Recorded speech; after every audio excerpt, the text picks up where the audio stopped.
popular conquistará la ansiada redención.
No queremos un país de burocracia dorada, con altos sueldos que el país paga y que no corresponden al trabajo que se hace. Nosotros necesitamos movilizar el país, dinamizarlo por el esfuerzo conjunto.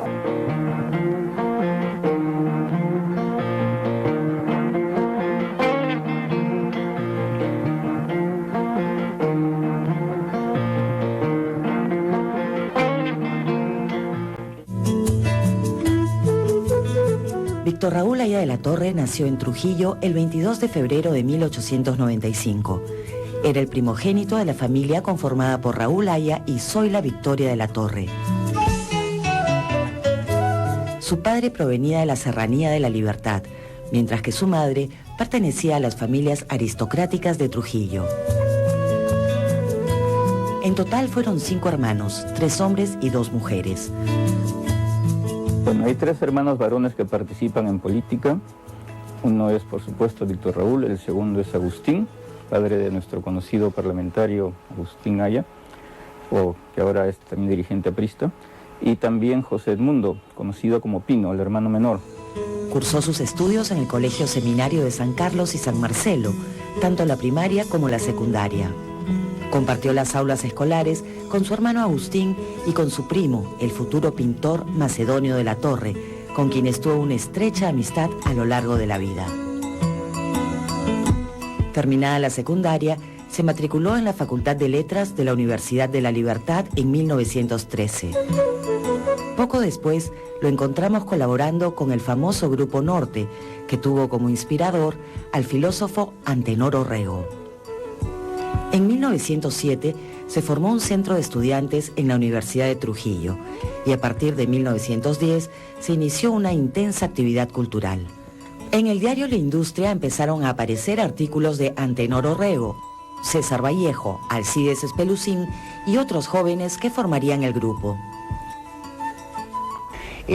Hay una reunión famosa con César Vallejo en Trujillo cuando él le dice en un discurso César Vallejo, pichón de cóndor, tú volarás muy lejos. Y toda esta gente es convocada como la Bohemia de Trujillo y muy influenciada por esto que llamamos, y sobre todo por influencia de Luis Alberto Sánchez, la Belle Époque peruana. Se reunían 2 veces a la semana a discutir sobre las últimas novedades literarias, recibidas tanto de Lima como directamente del extranjero. Organizaban paseos a las ruinas de Chanchán y al campo. Solían terminar su tertulia en un café situado en la Plaza de Armas de Trujillo. Eran grandes trasnochadores, también eran muy activos y tuvieron conexión con el grupo Colónida de Lima. En una visita del poeta Juan Parra del Riego, los bautizó como la Bohemia de Trujillo. Bueno, en el nexo que hay entre Trujillo y Lima es muy importante revalorar a Abraham Valdelomar. Abraham Valdelomar es el primer escritor peruano que, además de defender puntos de vista propios en política y en estética, hace un proselitismo cultural a nivel nacional. Él viaja dando conferencias y propiciando esta ética, este amor a la belleza, este amor a lo justo y esta preocupación por los pobres también. En el pensamiento de Víctor Raúl Haya de la Torre tuvo gran influencia Manuel González Prada. Su obra era muy conocida y admirada por los jóvenes de la época. Haya de la Torre conoce a González Prada el año 17, apenas llega a Lima, en marzo o abril se matricula y en la semana siguiente va y busca a González Prada, le lleva poemarios, publicaciones, periódicos y cosas de la Bohemia de Trujillo y va recomendado por gente de Lima vinculada a Valdelomar. Y el propósito de él más adelante, años después, dice: yo era en esa época un joven decadente, no tenía conciencia, ¿no? Siendo ya un hombre mayor, el escritor González Prada había adherido al anarquismo y se había vinculado con los obreros que luchaban por la jornada de las 8 horas.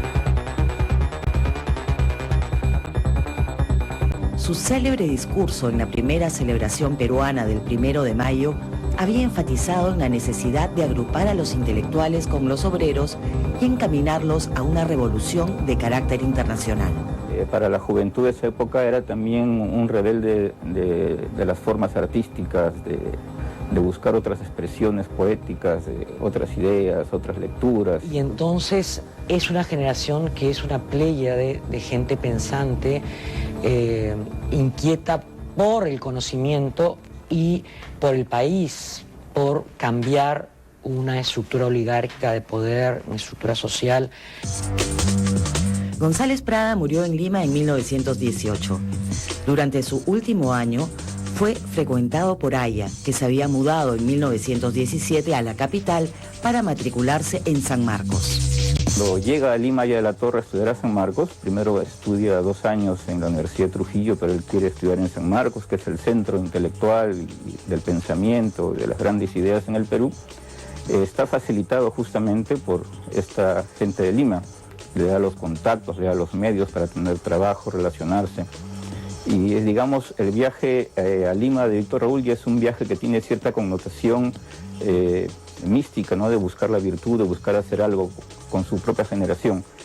La primera estadía de Haya en Lima fue muy corta, porque en agosto de 1917 se trasladó al Cusco para trabajar como secretario del prefecto, un amigo de la familia de sus padres recientemente nombrado. Estuvo en la capital imperial unos meses y guardó un recuerdo imborrable de ese viaje. Ahí conoció al indio y pudo palpar las condiciones sociales del campesinado nacional. Su indignación no tuvo límites y su disposición rebelde se fortaleció. Regresó a Lima unos meses después y ya en 1918 lo encontramos matriculado en 2º año de Derecho en San Marcos. Sus mejores amigos en esa época son Abraham Valdelomar, con quien pasa mucho tiempo en Lima antes de meterse propiamente en política, y Alberto Hidalgo, el poeta arequipeño, que también era un íntimo de Valdelomar. Y formaban ellos, en la época en que había la famosa dupla brava de Falcón y Mariátegui, ellos su propio trío, que eran la vanguardia de la bohemia en Lima, ¿no? Haya de la Torre, Valdelomar e Hidalgo. Y es un periodo previo a lo que es socialismo, aprismo, lo que sea, muy rico en ideas y muy rico en reflexiones sobre la nacionalidad del Perú, y que el caudillo era Valdelomar, que lo traducía en conferencias, en proselitismo intelectual a lo largo de... Comenzando el año 1919, se produjo la huelga general por las 8 horas. Grandes protagonistas fueron los obreros anarcosindicalistas, que desde hacía años organizaban combativas movilizaciones en pro de esa medida, que por cierto, era una demanda internacional de los trabajadores del mundo entero. En el Perú, los estudiantes fueron decisivos porque conformaron una comisión de mediación con el gobierno. Los trabajadores tenían confianza en Haya y él contribuyó en la negociación entre los proletarios y el gobierno. En esta comisión hay 3 estudiantes y el presidente de la comisión es Haya de la Torre. Esta comisión se radicaliza en el curso de esa lucha. Haya aún no era presidente de la Federación de Estudiantes del Perú.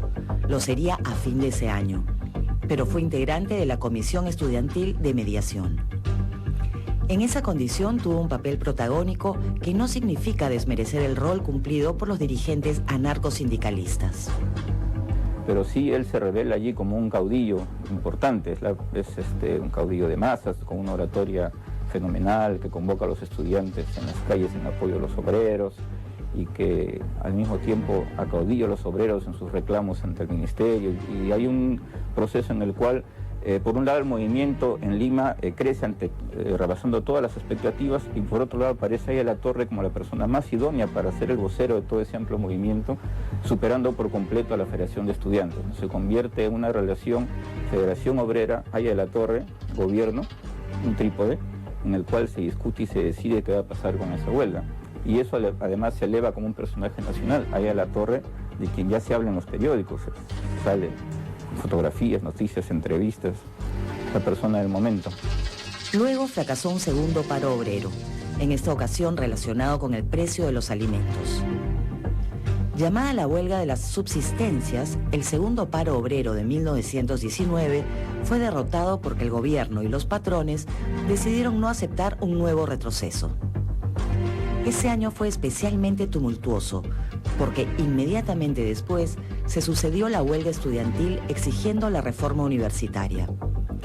Este movimiento se había iniciado en Córdoba en 1918 y en Lima se había hecho muy popular gracias a la visita del joven socialista argentino Alfredo Palacios, que era un gran orador e inflamó a las multitudes universitarias con las ideas de autonomía y cogobierno. En medio de los desórdenes, Leguía protagonizó un golpe de Estado que derribó al segundo civilismo. El expresidente del período 1908-1912, Augusto B. Leguía, había retornado al Perú para enfrentar al candidato del continuismo civilista, Antero Aspíllaga. En las elecciones presidenciales de 1919 triunfó Leguía, pero el gobierno inició una maniobra para eventualmente arrebatarle la victoria electoral. Leguía se adelantó, asumió violentamente el gobierno y convocó a una asamblea constituyente que reforzó considerablemente sus poderes, dando nacimiento a la Patria Nueva.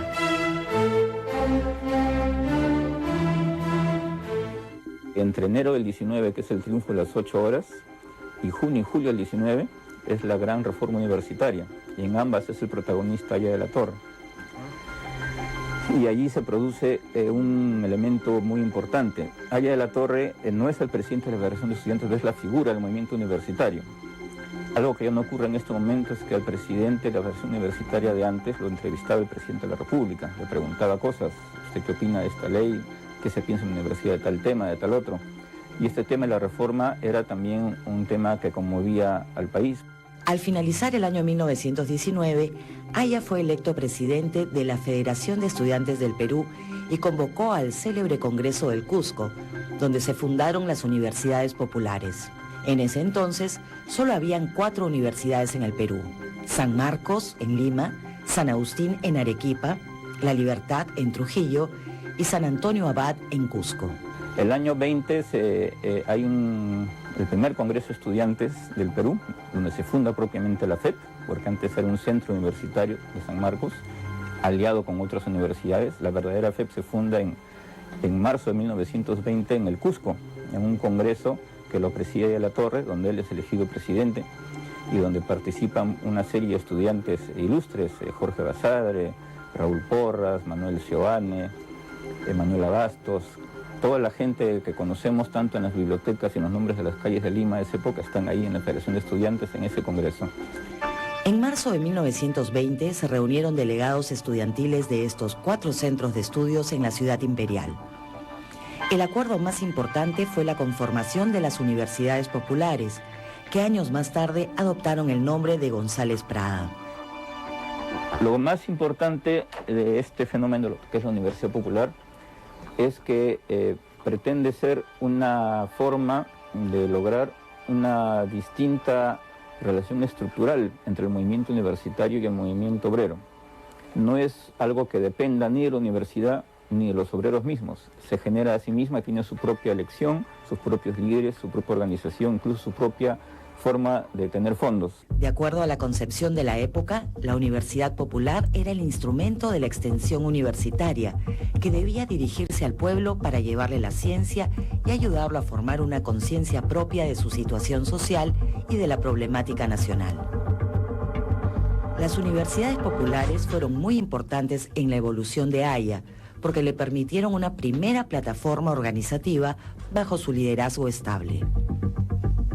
Que los obreros sepan organizarse en sus derechos y a la vez eleven su nivel cultural, hagan campañas antianalfabetismo, antisifilíticas, conozcan lo que pasa en otras partes del mundo, puedan leer libros a los que no tienen acceso, etc. Es una idea iluminista, culturanista, respecto a lo que debe ser la alianza obrero-estudiantil, dentro de esta idea estética de ser justo, ser noble, ¿no? Eso empieza en Trujillo y eso también lo trae a Lima. Y una vez que él se descubre a sí mismo como un gran líder de masas, ve que eso lo puede hacer realidad. Fue electo rector y al dejar la presidencia de la Federación de Estudiantes del Perú, contó con un instrumento organizativo para plasmar la idea de la unidad entre el obrero y el estudiante. De esta lejana y primera época proviene la concepción luego plasmada como el Frente Único de Trabajadores Manuales e Intelectuales. Que cuando se presenta la oportunidad en la universidad de llamar a los obreros y formar el Frente de Trabajadores Manuales e Intelectuales, este frente nace de la realidad antes que de la teoría. Esto es una cosa muy importante que hay que decirla, porque la mayoría de los intelectuales y de los sociólogos o de los políticos primero anteponen la teoría y después tratan de ajustar la realidad a la teoría. El año 1923 debía terminar el gobierno de Leguía. Antes de finalizar su mandato, el presidente hizo pasar una ley que autorizaba su reelección, con motivo de la cual purgó al sector más progresista de su régimen, encabezado por su primo hermano, Germán Leguía y Martínez. Como parte de los preparativos para la reelección, el arzobispo de Lima, Monseñor Lizón, coordinó con el gobierno la consagración del Perú al Sagrado Corazón de Jesús. Haya se opuso a esta iniciativa, por juzgar que violaba la separación entre la Iglesia y el Estado, además de ser contraria a la libertad de cultos. El fin de esta libertad de cultos, el inicio de la línea dura, la caída del primo Leguía Martínez, todo es parte de un punto en el cual aparece este fenómeno de la consagración al corazón de Jesús, de la nación, como el punto de ruptura, el punto tenso, el punto en el cual todo confluye en la protesta. Y eso lo sabe ver con un ojo muy sagaz ahí de la Torre, y convoca una protesta que se convierte en una cosa súper multitudinaria, pero presidida por la Universidad Popular González Prada. Desde las universidades populares, Haya convocó a varias instituciones para realizar una manifestación de protesta que fue enorme y violentamente reprimida, siendo víctimas fatales 2 personas, un obrero y un estudiante. Al día siguiente, una segunda gran manifestación enterró los cadáveres en medio de la congoja general. Donde hay un famoso discurso de Haya de la Torre ante los féretros, que es el más breve y el más elocuente de la historia del Perú, que tiene solamente una frase: el quinto no matar, el quinto no matar, y no dice nada más. Leguía dejó pasar unos meses, pero finalizando 1923, la policía política apresó a Haya, que se declaró en huelga de hambre hasta que fue deportado a Panamá. Haya de la Torre tiene que salir deportado por la fuerza de la circunstancia, porque estaba preso después del problema del Frente de Trabajadores Manuales e Intelectuales de la jornada de las 8 horas. Fue perseguido y tomado preso y estuvo en el frontón. Y en consecuencia allí, la única manera de poder salir del país es declararse en huelga de hambre indefinida. Pero una huelga de hambre seca, sin agua y sin alimento, que es las más difíciles de poderse mantener. Y de esta manera logra que lo deporten y sale a Panamá.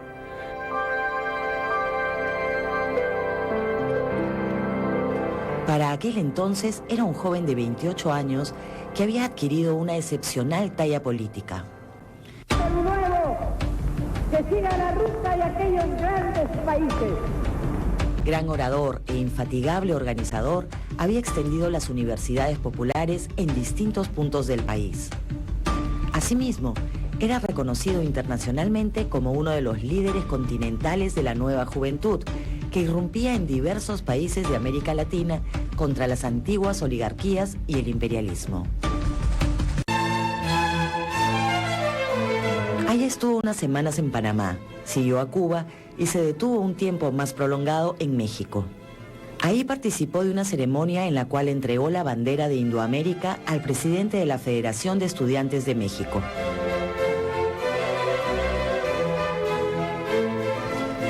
Fue ocasión para un discurso de Aya incorporando el concepto de Indoamérica, subrayando los aportes de la Revolución Mexicana y ofreciendo una perspectiva continental a los afanes revolucionarios de las juventudes latinoamericanas. Lo que sí yo he ubicado son tarjetas postales de esa época, con la bandera roja, esta con el símbolo dorado del continente, y el lema, por la unidad de América Latina, por la justicia social, el APRA, ¿no? Eso sí se mandaba con la estrella. Sí, la APRA. Primero es la APRA con puntitos en las siglas. ¿Qué es lo que se puede establecer de todo esto? Hay una famosa frase de Aya de la Torre que está en su libro El imperialismo y el APRA, que es: en el principio está la acción, lo cual explica mucho de su vida.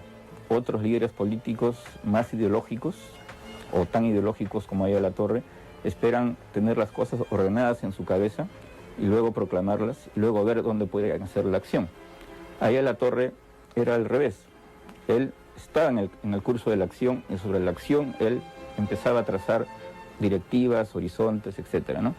Ese mismo año, 1924, visitó Rusia soviética y tuvo ocasión de asistir como observador al V Congreso de la Internacional Comunista y conocer a algunos de sus líderes. De ese viaje a Rusia retornó convencido de la distancia que separaba su planteamiento de la realidad que había podido conocer bajo gobierno comunista. No obstante, que el año 24 él viaja a Rusia y conoce de cerca el comunismo, pero no se convence de que eso sea un postulado universal. Lo ve como un accidente de la historia rusa antes que como un esquema aplicable a todas partes. Durante unos años se estableció en Inglaterra y acudió a la Universidad de Oxford. Profundizó en filosofía y en economía política, mientras continuaba realizando intensa actividad proselitista. En ese lapso organizó células apristas en diversas capitales europeas. En forma paralela, tanto en México como en Buenos Aires, también habían surgido comités que adherían al nuevo Frente Único Revolucionario. En 1927, Aya acudió al famoso Congreso Antiimperialista de Bruselas, donde se hizo evidente la presencia de dos líneas en el movimiento por el cambio social. Por un lado estaban los comunistas que adherían a Moscú y tenían al proletariado como agente exclusivo de la revolución, mientras que por el otro aparecía una opción igualmente antiimperialista, pero que buscaba un frente único de diversos grupos sociales, incluyendo a la clase media. Esta segunda orientación era encabezada por Aya y se alineaba como socialdemocracia. Y en ese congreso antiimperialista donde participaban todos los jerarcas del marxismo a nivel internacional, y allí les dice: lo que ocurre es que ustedes no conocen el planteamiento de América Latina en su verdadero contexto. No saben la significación histórica que tiene el proletariado en América Latina y en consecuencia allí sobra la dictadura del proletariado y tenemos que hablar solamente del Frente de Trabajadores Manuales e Intelectuales. El discurso Aya de la Torre, que es el discurso típicamente aprista, ¿no? Que somos de Indoamérica. Indoamérica tiene sus propias reglas, su propia naturaleza, no se puede imponer esquemas desde fuera. Y ese punto fue muy rechazado por el grupo de Mariátegui, porque ellos eran dentro de una concepción que tenía ciertos matices de cercanía y a la Torre indoamericanista, estaban muy contagiados del tema del proletariado, de la vanguardia proletaria, de la tesis leninista del tema del proletariado. Mientras Aya de la Torre se va más y más hacia el tema de la clase media, de la clase popular, del pueblo, ¿no? En reemplazo del concepto de una clase particularmente dirigente.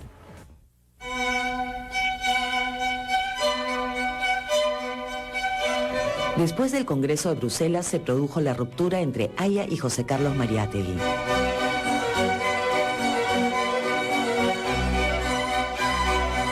Este último había retornado al Perú en 1923 después de una estadía de 4 años en Europa, donde había abrazado el marxismo. Regresó al Perú poco antes de la deportación de Haya. Alcanzaron a colaborar porque Mariátegui fue invitado por Víctor Raúl a incorporarse como profesor de las universidades populares. Es deportado a Haya de la Torre. Mariátegui es un connotado militante de la Universidad Popular González Prada y él se hace cargo de la revista por lógica propia de ser prácticamente el segundo en jerarquía ahí, después de Haya de la Torre. Posteriormente, Mariátegui fundó la famosa revista Amauta, donde inicialmente aparecieron colaboraciones de personalidades que luego se incorporaron al APRA, incluyendo artículos del mismo Haya. Pero ese clima de frente único se rompió en 1928, cuando la polémica epistolar se transformó en ruptura de células, empezando por la agrupación de París. A partir de ese momento, Mariátegui se orientó a la fundación del Partido Socialista, que concretó en octubre de 1928. Mientras tanto, Haya, que había retornado a América Latina, fue expulsado por las autoridades del Canal de Panamá con dirección a Alemania.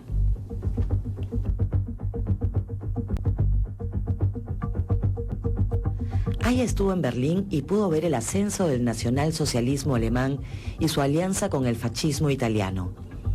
No regresó al Perú hasta la caída de Leguía, que se produjo en agosto de 1930 a consecuencia del golpe del comandante Luis M. Sánchez Cerro.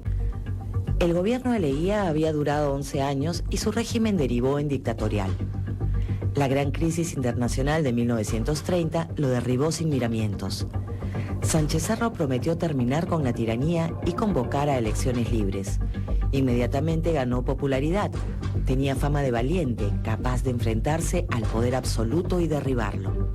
Hay un atentado también contra la vida de la Torre, hay otro atentado contra Manuel Seoane, hay una bomba que estalla en la tribuna, hay francotiradores en los mítines apristas que atacan desde los edificios, hay campañas insidiosas, por ejemplo, se les acusa de ser agentes internacionales del comunismo a los apristas. Y por tener varias banderas de América Latina, no una sola, tener su bandera indoamericana, son apátridas. Y hay toda una cosa en que se siente que si el aprismo gana, pues la sociedad formal peruana va a perderlo todo, ¿no? Nosotros necesitamos movilizar el país. Se instaló en Lima una junta de gobierno que fue muy inestable y duró apenas unos meses. A Sánchez Cerro se le achacaba que quería presentarse como candidato siendo al mismo tiempo presidente. Además, había una crisis económica muy fuerte, que era la consecuencia de la depresión mundial. Fue tal la penuria del gobierno que los empleados públicos no cobraron durante 6 meses.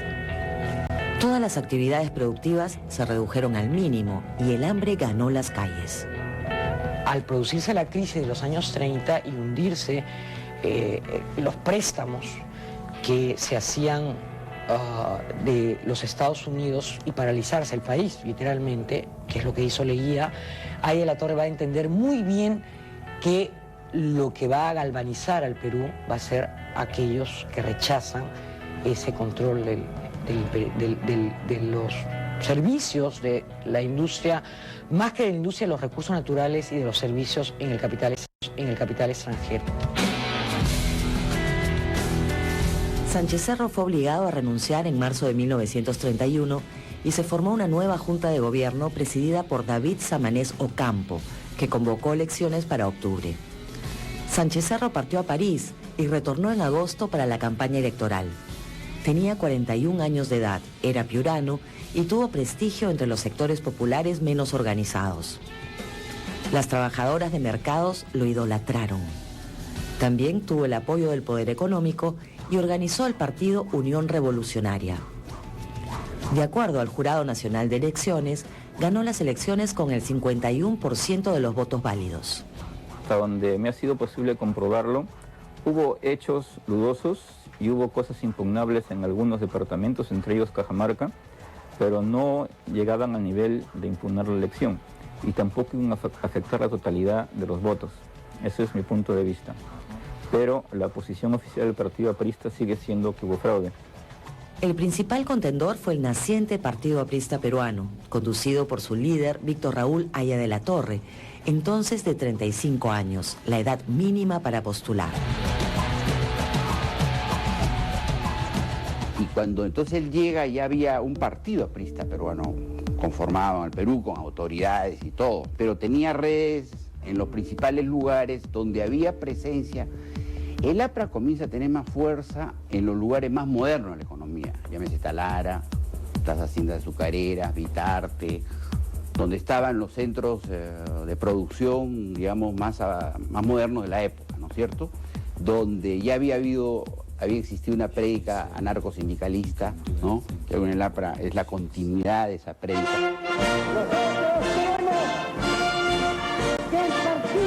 El APRA obtuvo el 36% de los votos válidos gracias a una gran campaña. No contó con mayor apoyo económico, pero organizó muy bien a sus partidarios en un despliegue de actividad política impactante que asombró a sus contemporáneos.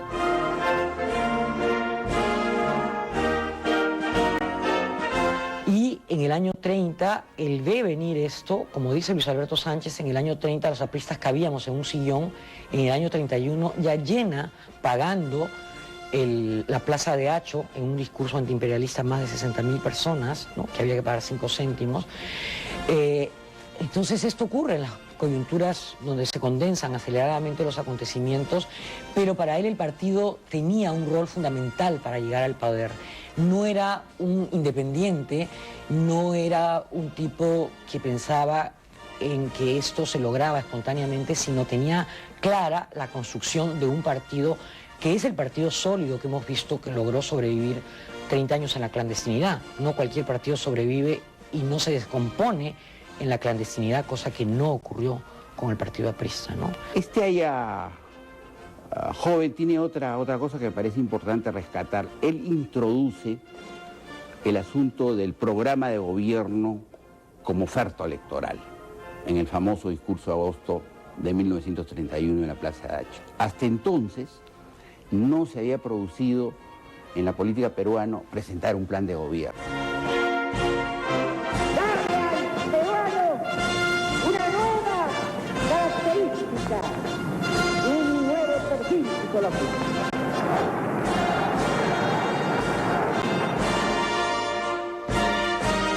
Tanto la tribuna como la antorcha, sobre todo la tribuna, que es la que hace la propaganda, la que prepara la venida de Haya al Perú. Tú vas a ver incluso que hay un concepto muy moderno en los años, ese es el año 31, de preparar la llegada de Haya, de ir preparando día a día a través de la tribuna, ¿no? Mediante un discurso, una campaña perfectamente parecida a la que uno puede tener después de los 80.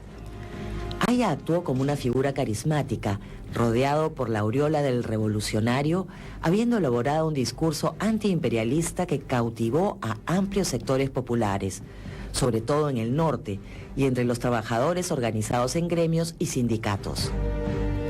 A la vez, Haya prometía una reforma responsable, conducida por las clases medias que en un frente único conducirían al pueblo a la forja de un Estado fuerte, palanca del desarrollo. Desde el comienzo de sus campañas políticas, la idea del Estado democrático y poderoso cautivó a Haya. Haya de la Torre regresa a Lima como un convencido demócrata, porque tiene una experiencia nefasta con el fascismo en Alemania y en Italia. Él ha visto de cerca todo el caso en Múnich con Hitler y todo ese desenlace terrible del crecimiento del fascismo en Europa. Y él está a favor de no perder a las clases medias. Él piensa que el peor crimen del comunismo es hostilizar a las clases medias y lanzarlas a manos de la reacción para que se sientan protegidas con la reacción en contra de los trabajadores. Y por eso él está por el gran frente único de trabajadores manuales intelectuales contra los extremos de la derecha o del comunismo. Ese es el postulado del APRA del 31. Y es con ese postulado que hacen la guerra contra Sánchez Cerro. No es un aprismo procomunista o radical o que quiere una dictadura de algún tipo cercano al socialismo, como a veces se pone, ¿no? Exactamente, que es la forma de llegar al poder en las sociedades modernas. No se llega a través de un club, sino de un partido político. Este partido político lo construyó con seriedad, con un rol en el cual él se autodenominó el jefe. No ha existido, no existe aún en el Partido Aprista esa nominación, ese puesto, digamos así, ¿no? Con una jerarquía muy vertical, pero al mismo tiempo muy estructurada ideológicamente, orgánicamente. El resultado de las elecciones fue la guerra civil y el mayor periodo de enfrentamientos de la primera mitad del siglo XX. El APRA no reconoció la victoria de Sánchez Cerro y Haya se proclamó presidente moral del país. Cuando llega Haya, en el año 31, Haya llega para participar en las elecciones y viene como el salvador del Perú. Ese es, digamos, el lema que se utiliza. Pero después de perder las elecciones, se convierte en el presidente moral. Una serie de incidentes dieron el pretexto al gobierno para decretar la ley de emergencia que autorizó la represión. Por su parte, los apristas tenían una excelente bancada que tomó la iniciativa en el Congreso Constituyente, no obstante ser minoría. Fueron congresistas brillantes como Heisen, Luis Alberto Sánchez, Soane. Cada intervención era realmente un lujo de Congreso, ¿no? Que era a la vez una asamblea constituyente.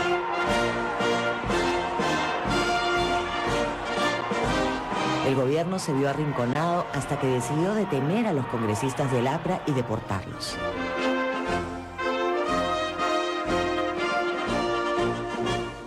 El país se deslizaba directamente a la guerra civil. Ese mes se produjo un intento de asesinato de Sánchez Cerro en la iglesia de Miraflores y fue acusada una célula del Partido Aprista Peruano. Poco después se levantó la marinería de los barcos Grau y Bolognesi. La rebelión fue derrotada y después de un juicio sumario fueron fusilados 8 marineros.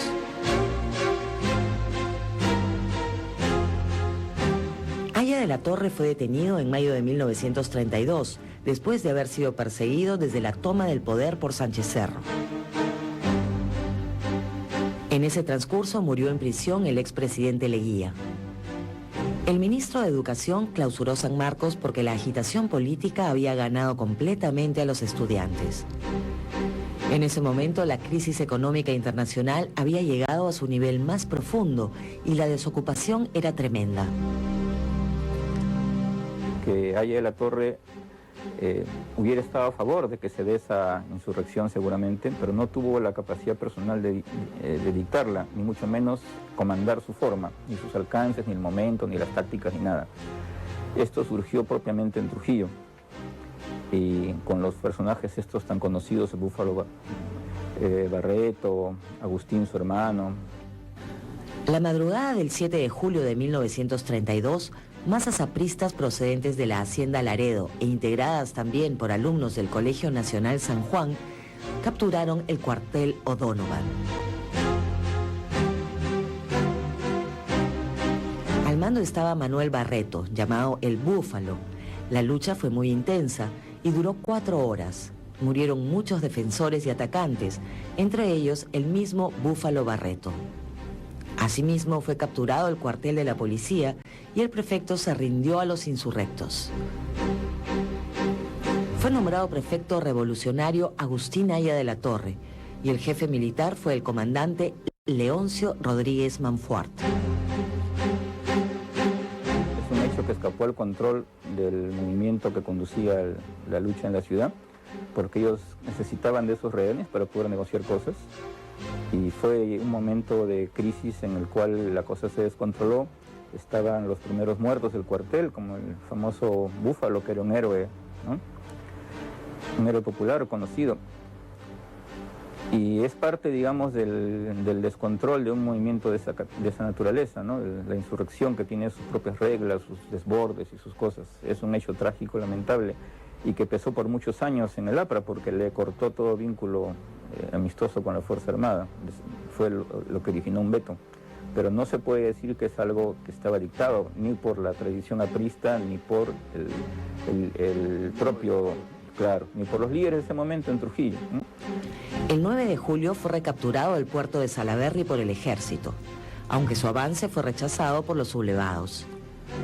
La Guardia Civil retomó el control de Casa Grande y de Cartavio después de una cruenta lucha de 5 horas. El coronel Manuel Ruiz Bravo estuvo a cargo del destacamento militar encargado de reocupar Trujillo. La aviación bombardeó la ciudad y los atacantes desoyeron los pedidos de los defensores para parlamentar.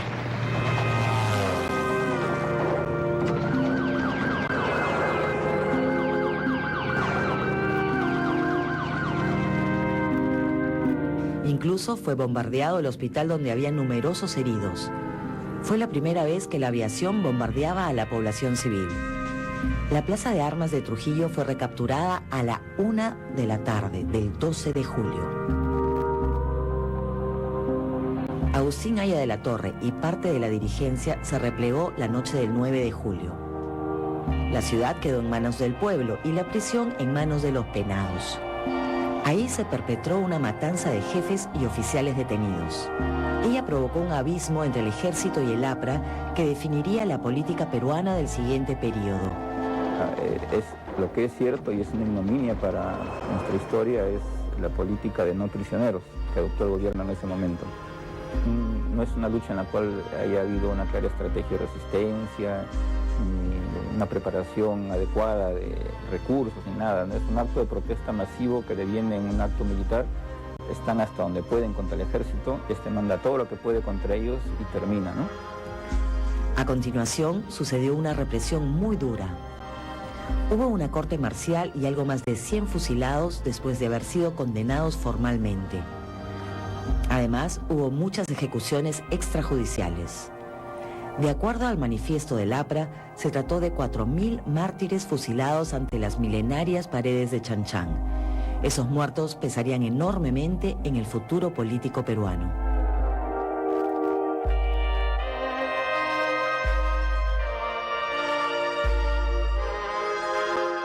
Es un capítulo muy triste, pero que prácticamente colocaba sobre la orden del día la lucha violenta contra el gobierno, porque era un gobierno que quitaba todos los espacios de negociación, ¿no? Prácticamente este famoso año de la barbarie, que es el 32, como dice Guillermo Thorndike, era casi algo fatídico, era un destino.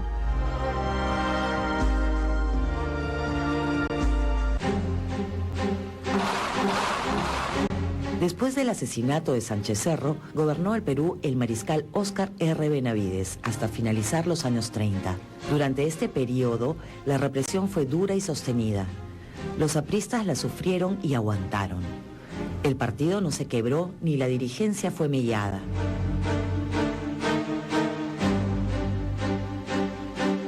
Haya continuó trabajando libre aunque escondido y las estructuras partidarias tuvieron muchos mártires, pero resistieron de pie y siguieron su combate.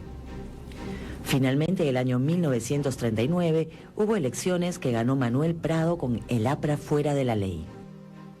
Es una organización a nivel nacional que mantiene una capacidad grande de agitación y que es bárbaramente perseguida. O sea, la represión era atroz, la lista de detenidos que desaparecen, de muertos impunes, la gente esta que viene y llena el frontón y las cárceles en todo el Perú es atroz. O sea, es casi un prodigio la supervivencia del partido en esas condiciones.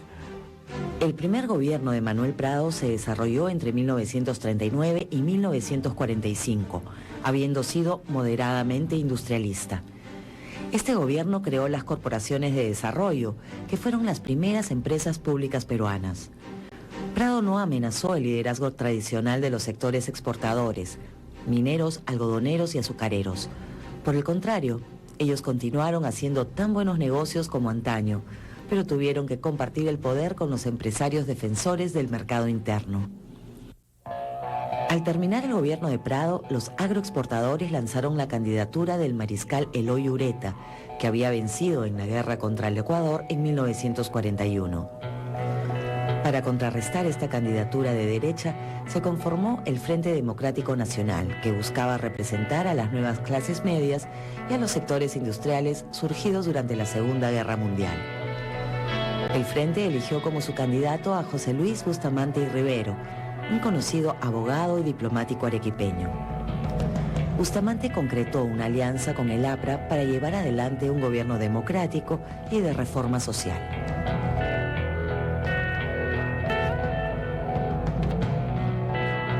El Frente Democrático logró atraer a la mayor parte del electorado impulsado por la ola internacional en pro de las libertades que siguió al fin de la Segunda Guerra Mundial.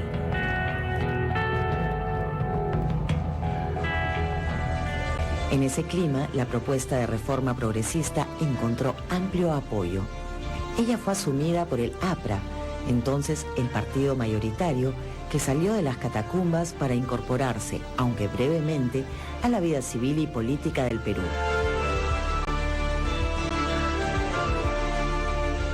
Poco antes de las elecciones, Prado devolvió la legalidad al APRA, que adoptó el nombre de Partido del Pueblo para superar la restricción constitucional contra los partidos internacionales. Después de 13 años de dura clandestinidad y persecuciones, el APRA reapareció en las calles con un multitudinario mitin desarrollado en la Plaza San Martín el 20 de mayo de 1945.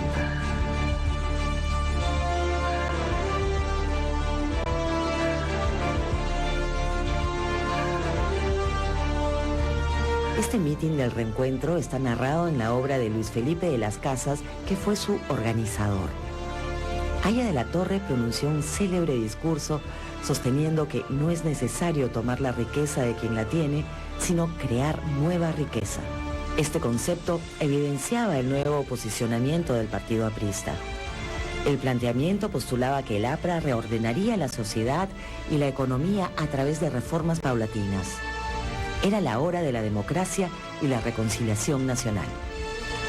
Las elecciones de 1945 fueron una de las más abiertas y libres de la historia nacional y dieron como resultado la victoria del Frente Democrático Nacional por casi los 2/3 de los votos. Los objetivos de Bustamante al iniciar su mandato eran democratizar al país, efectuar reformas sociales, aumentar la eficiencia gubernamental e integrar al APRA al sistema político. Su esperanza mayor era reemplazar al dominio oligárquico militar de las 2 últimas décadas por un gobierno democrático que reforme el país y lo enrumbe al desarrollo, superando las numerosas injusticias que lo desgarraban.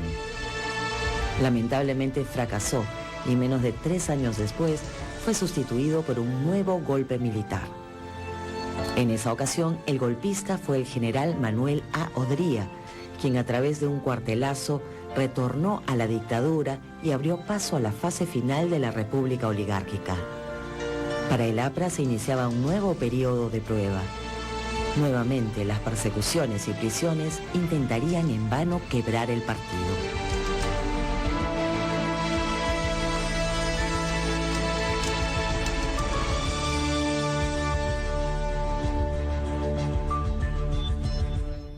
No queremos un país de holgazanes. No queremos un país de burocracia dorada, con altos sueldos que el país paga y que no corresponden al trabajo que se hace. No queremos que el presupuesto se invierta en obras no reproductivas o en gente que solo consume y no produce. Nosotros necesitamos movilizar el país, dinamizarlo por el esfuerzo conjunto.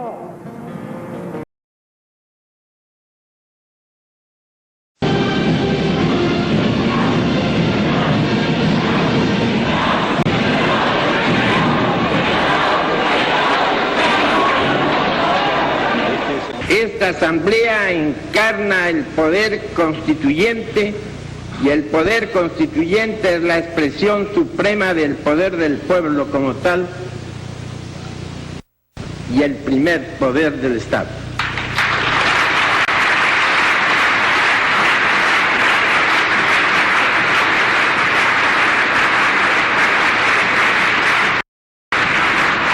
Este poder no admite condicionamientos, limitaciones ni parámetros.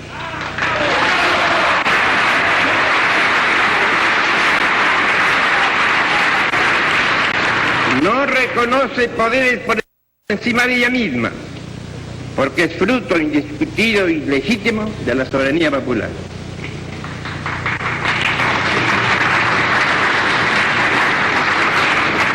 En un día como hoy, hace 157 años, el Perú declaró su independencia fundándose en la voluntad general de los pueblos. El 28 de julio de 1978, fundándose en esa misma voluntad general de los pueblos, claramente expresada en las elecciones de junio, sin más limitaciones que aquellas que ella misma quiera darse, se proclama libre y autónomo. Es obvio que la búsqueda de armonías y coincidencias que ofrezcan al texto constitucional un amplio consenso no significa en modo alguno el abandono de posiciones ideológicas, ni de ideas ni programas. Es más, una constituyente resulta palestra natural para la confrontación de posiciones, un planteamiento político de diversos caminos. Una constituyente no legisla para un partido, ni para un sector, sino para todo el pueblo.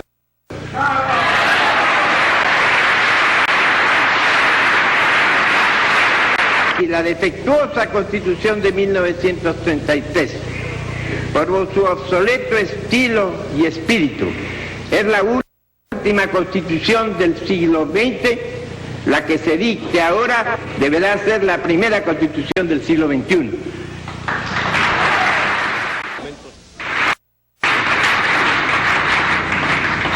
Estamos con un claro mandato y un inminente designio.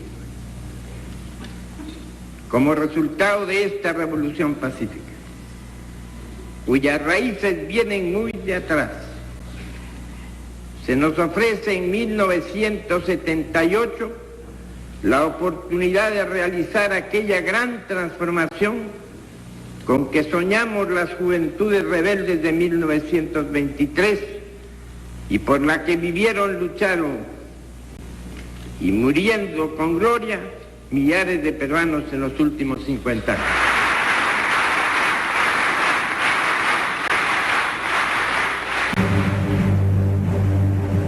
El APRA se impuso en las elecciones de 1979 y Haya ocupó el cargo de presidente de la Asamblea.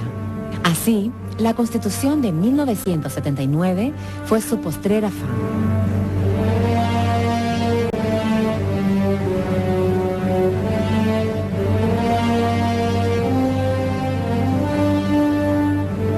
Sí, está comprobado que Aya Torre sí firmó la Constitución, trabajó muchas semanas en poder hacer ese último acto y hubo testigos oficiales de esa firma, eso es indiscutible. Y fue una suerte que lo pudiera hacer, porque si no hubiera sido así, quizás hubiera habido otra situación, no habría tenido el mismo peso de legitimidad. Un bosque de pañuelos blancos en alto y una marcha fúnebre. Está saliendo el cortejo. Los restos del ya legendario Víctor Raúl están abandonando la Casa del Pueblo.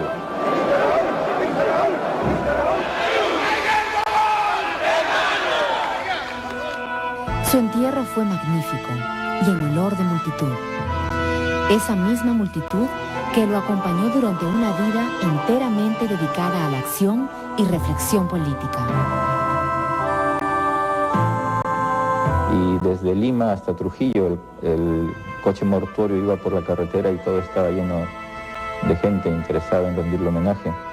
Los discursos también fueron magistrales en su honor, sobre todo el que dio Andrés Townsend en la Plaza del Congreso. Maestro, jefe, aquí está, enorme y lacerado, el pueblo que tanto amaste. Aquí estamos, confundidos en el mismo dolor fraterno, los veteranos y los jóvenes, los hombres y las mujeres, los que profesan el APRA y los que fuera de sus filas tienen sentido de la grandeza que contigo se va. Aquí están aquellos a quienes supiste inspirar una fe de intensidades religiosas.